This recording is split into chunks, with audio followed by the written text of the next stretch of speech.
कल जो है हम रोज़ की तरह क्षेत्र घूम करके करीब मैं 8:30 बजे अररिया अपने आवास पे पहुंचा। मुझे फ़ोन आया गांव के लोगों का, घर से फ़ोन आया कि 4 गाड़ी से लोग सिसौना बड़ी तेज़ी से 4 गाड़ी घुसा है। उसमें बहुत खेद के साथ कहना पड़ रहा है, बहुत दुख के साथ कहना पड़ रहा है, उसमें हमारे बड़े भाई राजद के प्रत्याशी जनाब सरफराज आलम साहब, वो अपनी गाड़ी से, 3 अन्य गाड़ी से करीब 15 की संख्या में लोग पहुँचे। बाहर हमारी माँ, हमारी पत्नी, हमारी बेटी, 8 वर्षीय बेटी, वो टहल रही थी। उन्होंने इन सभी के साथ बहुत ही गंदी गंदी गाली से प्रयोग किया और उनके साथ जो लोग थे, कुछ देर में उनका भी नाम मैं आप सबों को दूंगा। वे लोग बाहर में एक कमरा था, उसका ताला तोड़े, हमारी पत्नी के गर्दन तक उनका हाथ पहुंचा और बोला कि तुम लोग चुनाव जीत चुके हो लेकिन शाहनवाज को नहीं छोड़ेंगे, उसको जान से मार देंगे। और पूरे घर हमको खोजने लगे वो लोग। हमारी 8 वर्ष की बेटी को उन लोगों ने गाली दिया।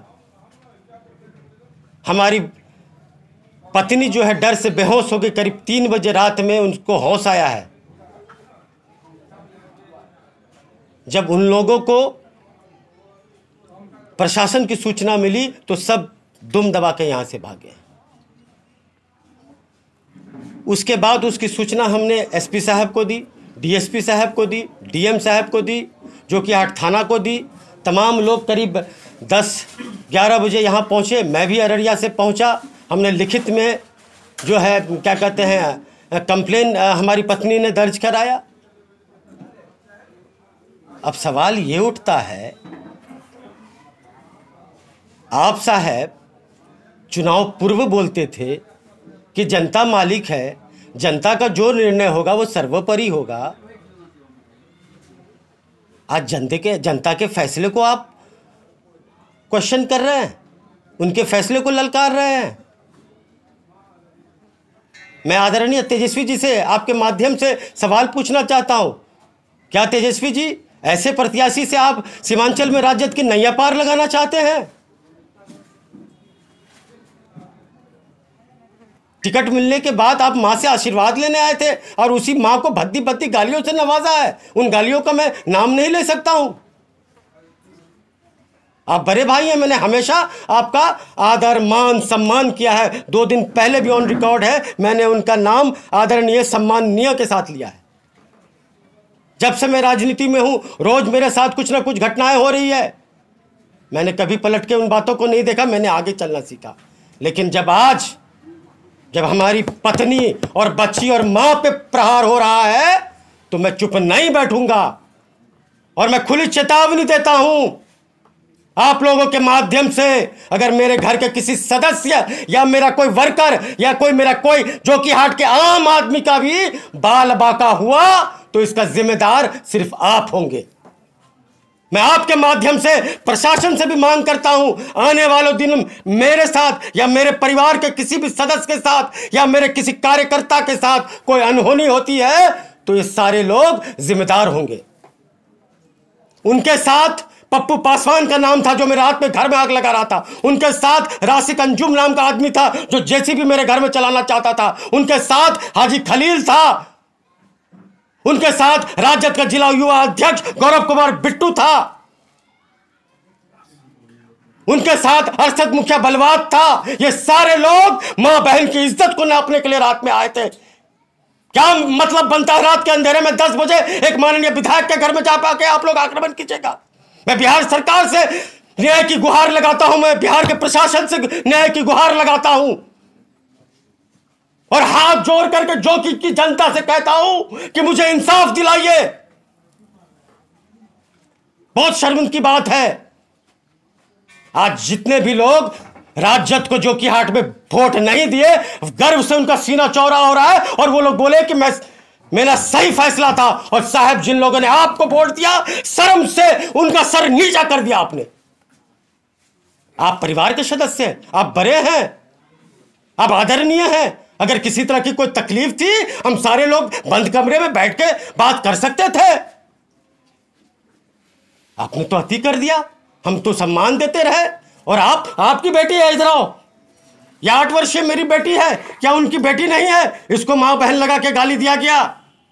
क्या मेरी पत्नी उनकी बहू नहीं है? उनको ऐसे ऐसे आपत्तिजनक गालियों से नवाजा गया जिसका मैं वर्णन आप ऑन रिकॉर्ड नहीं कर सकता हूं। यही चंद बातें हैं। मुझे उम्मीद है प्रशासन इस बात को संज्ञान में लेगी, जो कि हाट के मतदाता इस बात को संज्ञान में लेगी और हमें इंसाफ मिलेगा। और मैं साथ ही साथ प्रशासन से ये अपील करता हूं, गुजारिश करता हूं, जो लोग भी थे 24 घंटे में उनकी और उनकी गाड़ी के साथ गिरफ्तारी हो। अगर मुझे न्याय नहीं मिलेगा, तमाम जो कि हाट के लोग जन आंदोलन पे उतरेंगे। इसको लेकर के जो कि हाट थाने में आवेदन दिया है? जी दिया हूं, एकदम दिया हूं। हाँ, कितने लोगों को? 15 लोग उनके साथ थे, जिसमें कि हमने हमारी पत्नी ने 7 नामजद अभियुक्त 7 नाम लोगों को पहचाना फेसबुक या सोशल माध्यम से। विधायक की पत्नी है तो आए दिन फेसबुक या पॉलिटिकल लोगों को देखती रहती है। 7 आदमी को उन्होंने चिन्हित किया है और कुछ अन्य लोग हैं। मुझे लगता है कि जब क्या कहते हैं जांच होगा, सारे लोग क्या कहते हैं उनका नाम भी आ जाएगा। एक ब्लैक कलर की स्कॉर्पियो थी जो राजद युवा अध्यक्ष गौरव कुमार बिट्टू का था, और एक और लड़का था उसमें खरैया बस्ती का बबलू है, उसकी भी गाड़ी थी स्विफ्ट, वो भी है। एक फिरोज मुखिया सतबीटा का है, उसका SUV है, 786 नंबर है, वो भी था। और सरफराज साहब खुद इंडिवर नाम की गाड़ी जो 1 नंबर से उससे थे। ट्विटर हैंडल पे कहा जा रहा है कि नशे की हालत में आए थे, तो क्या सही बात है? तो जांच का विषय है। नशे में थे, सारे लोग नशे में थे। नहीं तो कोई शरीफ आदमी के घर रात के 10 बजे आप क्यों जाओगे? आपको कोई बात होगी, आप परिवार के सदस्य, आप आदेश करते, हम लोग जो अररिया पहुंच जाते। इसके पीछे पूर्ण रूप से राजनीति माना जाए? देखिए, इसके पीछे राजनीति क्या होगी? हमने पहले ही भी बोला कि जनता का जो निर्णय है वो सर्वोपरि है। आप ही कहते थे जनता मालिक है, जनता जनार्दन है। तो आज आपको जनता के निर्णय का सम्मान करना चाहिए। हम तो नए आदमी थे, 2 साल लोगों ने मेरा काम देखा। सर, आप सरकार से क्या मांग करना चाहिए? न्याय की गुहार लगा रहे हैं, न्याय की गुहार लगा रहे हैं। ये जो गुंडे लोग आए थे, इनको गिरफ्तार होना चाहिए, इनको पूछा जाना चाहिए कि भाई रात के अंधेरे में किसने तुम्हें हक दे दिया? भारत के किस संविधान में है कि रात के 10 बजे तुम किसी की माँ, बहन, बेटी को गाली दो? यह अपमान शाहनवाज आलम के, जो कि हाट विधायक के पत्नी मां का नहीं है। यह अपमान जो कि हाट के हर एक वो मां बहन का है जिसने महज चंद दिनों पहले शाहनवाज को वोट दिया है। अररिया SP का क्या कहना है? अररिया SP मामले को संज्ञान में लिए हैं और जांच हो रही है।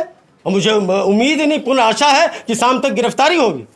रात में प्रशासन के कोई आला अधिकारी? सारे लोग यहाँ आए थे, DSP साहब थे, SHO थे, तमाम लोग आए थे यहाँ पे। और हमारी सुरक्षा में भी उन लोगों ने जवान लगा दिए हैं।